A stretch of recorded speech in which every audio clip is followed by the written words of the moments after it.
Assalamualaikum warahmatullahi wabarakatuh. Salam sejahtera bagi kita semua, ya, kaum muslimin dan muslimat, ya, yang saya hormati dan saya kasihi. Ya, semoga Allah senantiasa melindungi kita, memberkahi kita dengan umur yang panjang, kesehatan yang memadai, dan kesejahteraan bagi keluarga masing-masing.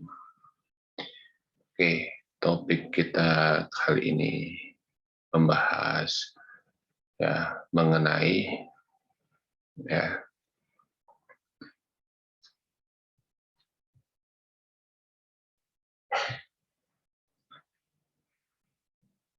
tentang ghibah. Apa itu ghibah?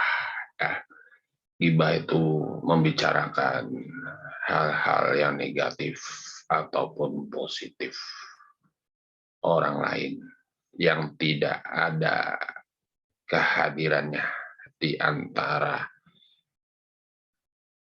orang yang berbicara. Ya, dari segi istilah, ghibah berarti pembicaraan antar sesama muslim tentang muslim lainnya dalam hal yang sifatnya kejelekan, keburukan, ya, ataupun yang tidak disukai. Nah, bedanya dusta dengan ghibah itu terletak ya pada penyampaiannya. Ya, jadi tidak selalu ghibah itu negatif, tapi ada unsur positif. Nah, kalau dusta itu dia membicarakan orang lain yang tidak sesuai dengan realita. Nah, itu dusta. Ya. Oke. Nah, di sini ada hadis Nabi ya Muhammad SAW dari Abu Hurairah bersabda, tahukah kalian apakah itu ghibah? Ya. Sahabat menjawab, Allah dan Rasulnya lebih mengetahui. Rasulullah mengenai sesuatu yang tidak dia sukai. Salah seorang sahabat bertanya, wahai Rasulullah, bagaimana pendapat jika aku bicarakan benar-benar pada diri saudaraku? Ya, Rasulullah SAW menjawab, jika yang engkau bicarakan ada pada diri saudaramu, maka engkau sungguh telah menggibahnya. Ya, sedangkan jika engkau bicarakan tidak terdapat pada diri saudaramu, maka sungguh engkau telah mendustakannya. Nah, ini jadi disinilah letak perbedaan antara ghibah dengan dusta. Ya, para hadirin rahimakumullah, yang dicintai Allah. Ya. Adapun dalil larangan menggibah. Ya. Nah, di sini terdapat sejumlah dalil Quran, yaitu surat 49 ayat 12 yang artinya, hai orang-orang beriman, jauhilah kebanyakan dari prasangka. Sesungguhnya sebagian prasangka itu adalah dosa. Ya, dan janganlah kamu mencari-cari kesalahan orang lain. Ya, dan janganlah sebagian kamu menggunjing sebagian yang lain. Sukakah salah seorang di antara kamu yang memakan daging saudaranya sendiri yang sudah mati?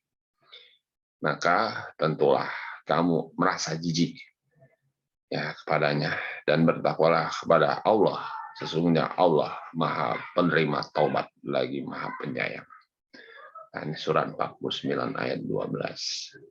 Ya, adapun surat Al-Hujurat ayat 12. Ya. Dan janganlah menggunjingkan satu sama lain. Ya, adakah seseorang di antara kamu yang suka memakan daging saudaramu yang sudah mati?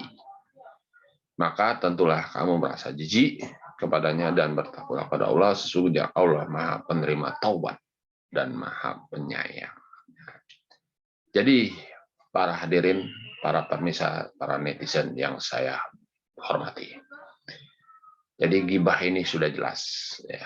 Gibah ini sangat merusak persaudaraan dan memunculkan konflik antar sesama etnis, sesama pribadi atau personal, antara kita dengan tetangga kita, antara kita dengan family kita, antara kita dengan sahabat kita sendiri, ataupun dengan sesama teman satu almater.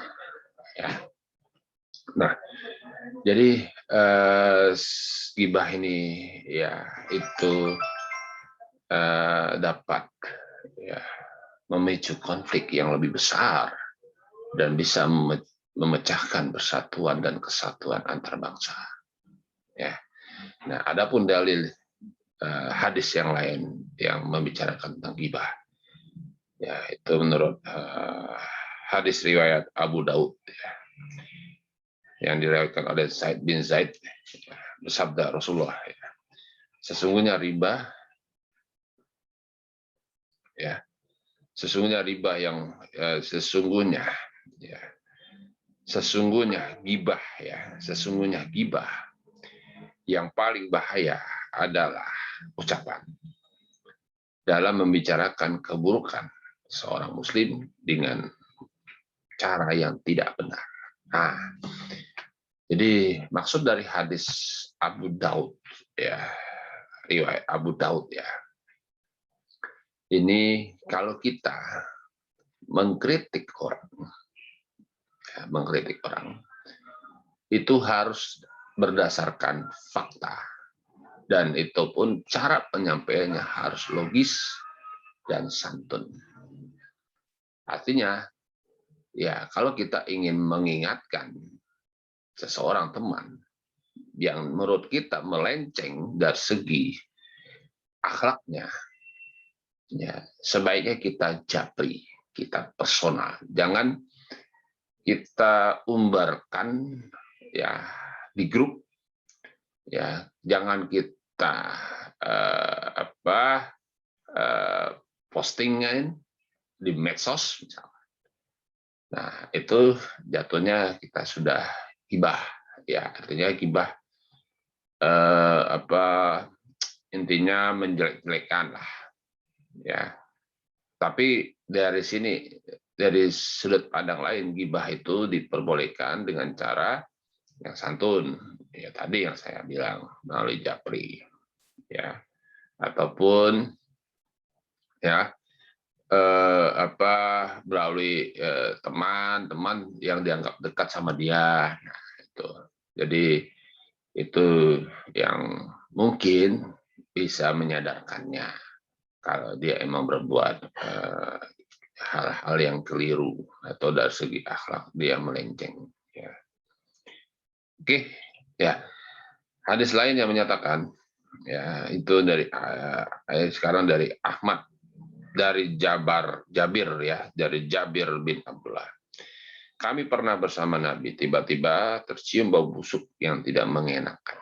Kemudian Rasulullah berkata, tahukah kamu bau apakah itu? Ini adalah bau orang-orang yang menggibah atau menggosip kaum mukminin. Ya. Jadi ketika kita sudah wafat atau tiada, ya, kuburan kita itu pasti akan mengeluarkan bau yang tidak sedap. Artinya bau dari jasad kita, bau dari perilaku kita, bau dari akhlak kita. Itu akan tercium bau sampai sejumlah beberapa kilometer. Jangan sampai kita mati atau wafat dan hidup di alam barzah itu ya, tercium bau yang tidak sedap. Nah, caranya bagaimana? Caranya kita introspeksi, ya apakah kita sudah sesuai menjalankan ibadahnya, sesuai mengamalkan nilai-nilai Quran atau belum. Ya, itu salah satu solusinya.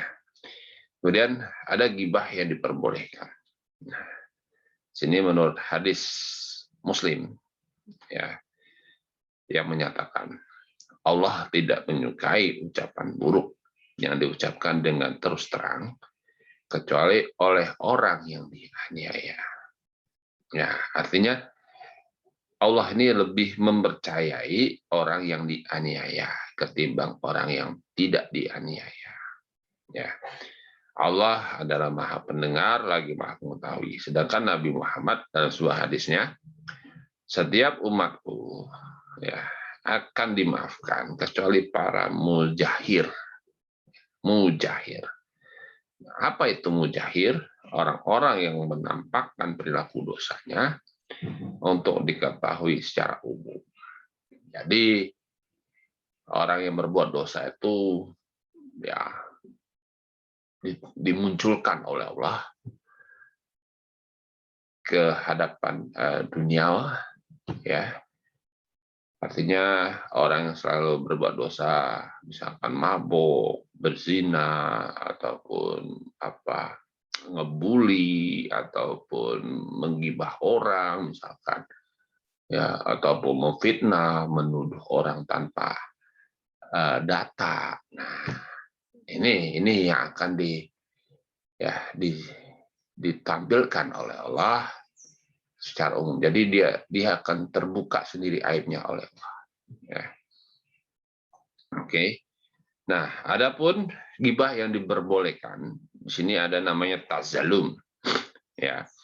Kondisi orang teraniaya lalu melaporkan perbuatan tersebut kepada pihak yang berwajib, ulama atau penguasa yang kiranya dalam menangani permasalahannya.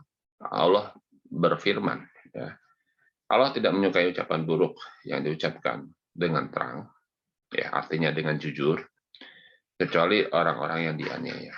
Allah adalah Maha Mendengar lagi Maha Mengetahui. Ya, walaupun para penguasa, ulama sekalipun, ya, ataupun habib atau syekh sekalipun tidak mendengar, tapi Allah mendengar keluhan hambanya yang merasa teraniaya, terzalimi oleh tindakan ataupun kebijakan yang diambil oleh penguasa. Ya, jadi Allah itu Maha Mendengar. Walaupun penguasa itu tidak tahu menahu, tidak peduli ataupun menutup mata, ya. Tapi Allah Maha Mendengar. Ya, jadi apabila Anda teraniaya, terzalimi, terbuli, ya Anda ngadulah ke Allah, jangan ngadu ke penguasa. Kalau ngadu penguasa, ya istilahnya peluangnya 50-50, 50-50, ya antara didengarkan ataupun diabaikan. Nah, ini. Jadi tapi kita ngadu sama Allah, biar Allah lah yang membuka mata penguasa itu, ya, untuk melihat suatu kezaliman, ya. Oke. Kemudian yang kedua itu menceritakan tentang keburukan seorang karena orang tersebut berbuat maksiat. Nah, ini jadi kayak orang-orang korupsi, koruptor, ya, terus kemudian orang-orang suka menindas segala macam, ya, ataupun mafia-mafia yang pernah merugikan rakyat banyak, ya. Nah, ini kita berhak, ya, kita wajib menceritakan atau kita dibolehkan, ya. Misalkan kita mengkritik, ya, kita mengkritik seorang habib, ya, habib dari suatu organisasi ormas masyarakat yang mungkin sekarang dalam tahanan polisi, ya, kita mengkritik dari mulutnya, antara mulutnya dengan sikapnya itu tidak sinkron. Ya, contoh dia mendukung ISIS. Sudah tahu ISIS itu buatan Amerika, tetap saja dia mendukung dan mengabaikan, ya, fakta yang ada di lapangan. Betapa kejamnya ISIS itu membantai sejumlah umat Muslim yang tidak sepaham dengannya. Ya. Nah, kita bersyukur hidup di negara demokratis Indonesia. Ya, karena orang yang tidak sepaham pun tetap aja dibiarkan hidup. Tidak seperti yang terjadi di Irak. Mereka dibunuh. Mending kalau langsung dibunuh, tapi ini disiksa dulu. Nah, itu lebih tidak manusiawi. Ya. Oke. Nah, itu. Jadi kita wajib ataupun boleh ya menggibah orang yang dianggap sering berbuat maksiat ya.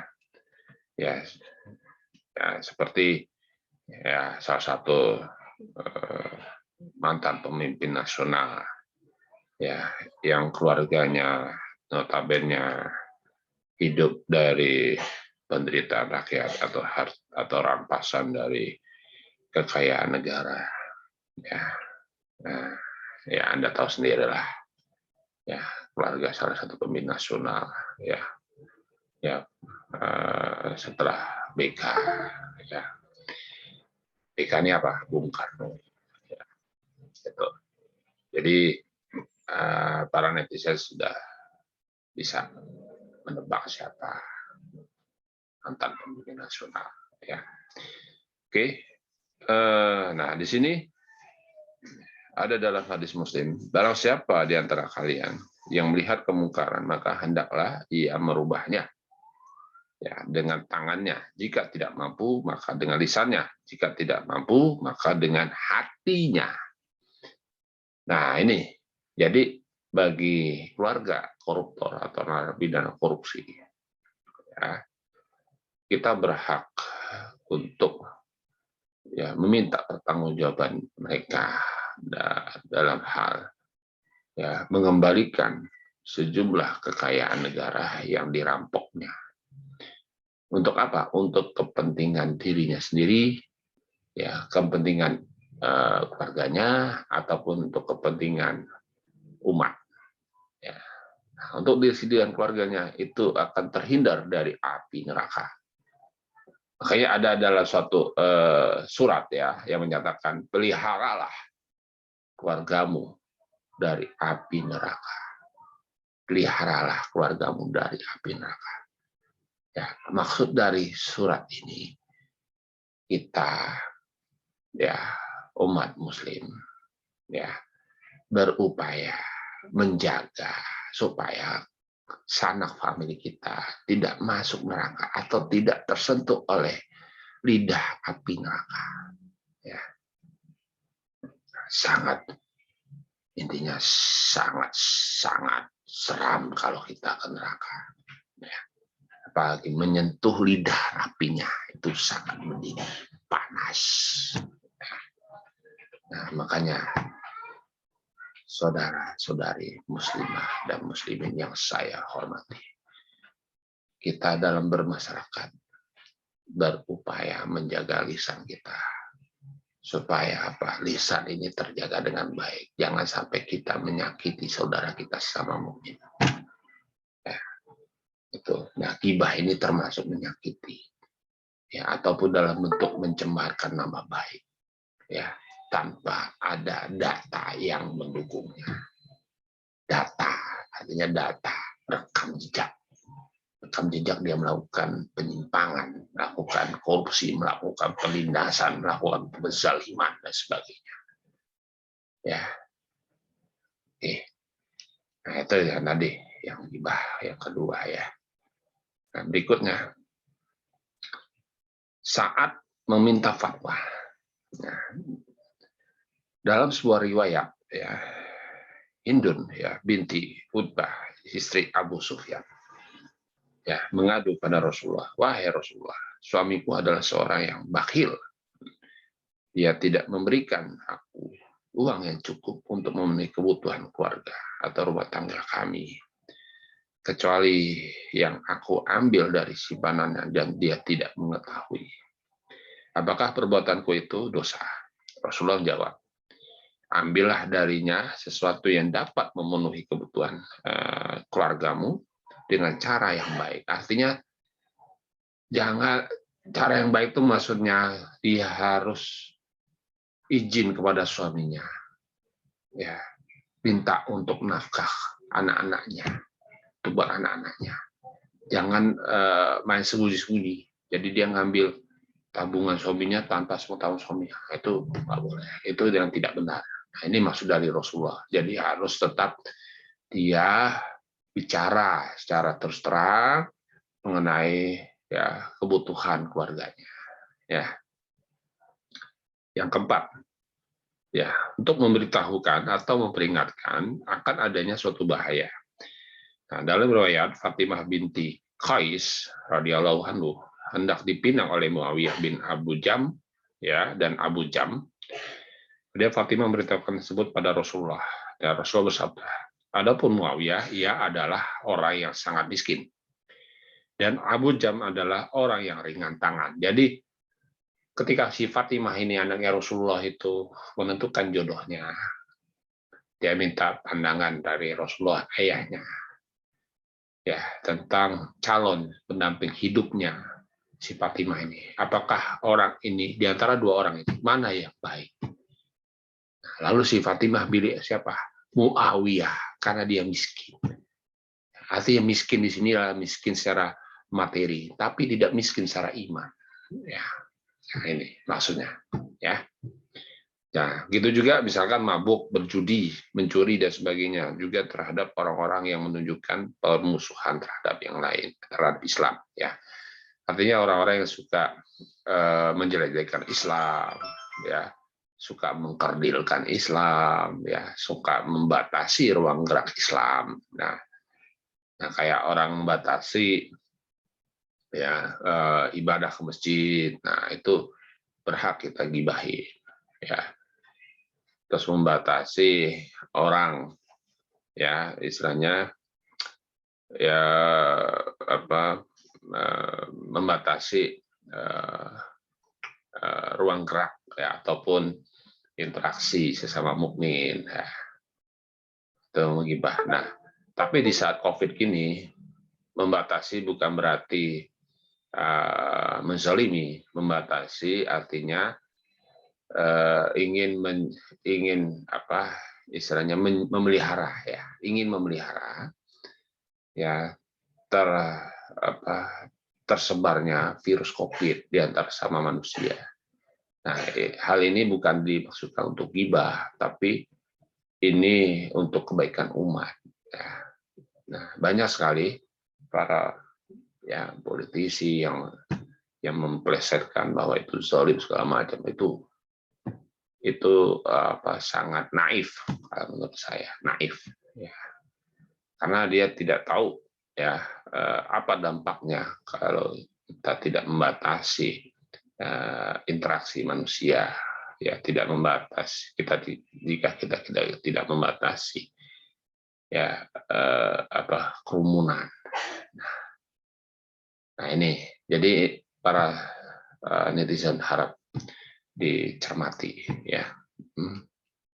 Oke. Kemudian adapun ya gibah yang dibolehkan, ya. Gibah ya boleh menggibah orang yang berbuat maksiat. Nah ini jadi mabuk, mencuri, ya, jadi kayak permusuhan, ya, menimbulkan permusuhan, ya. Berikutnya adalah gibah sebagai bentuk pengenalan. Nah, contoh ada seorang memiliki ciri tertentu yang cenderung lebih dikenali orang dibandingkan namanya. Misalkan dari segi fisik, oh si Anu kriwel-kriwel, ya, rambutnya keriting, terus dekil, ya, hitam. Nah, itu kan dari segi fisik. Nah, itu lebih mudah dikenali, ya.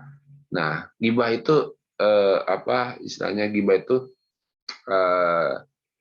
apa istilahnya ya dibolehin. Artinya gibah di sini dibolehin itu ya hanya untuk mengenal saja, tapi tidak dengan menjelekannya, ya, tidak dengan menjelekannya, ya, tidak jelek menjelekannya.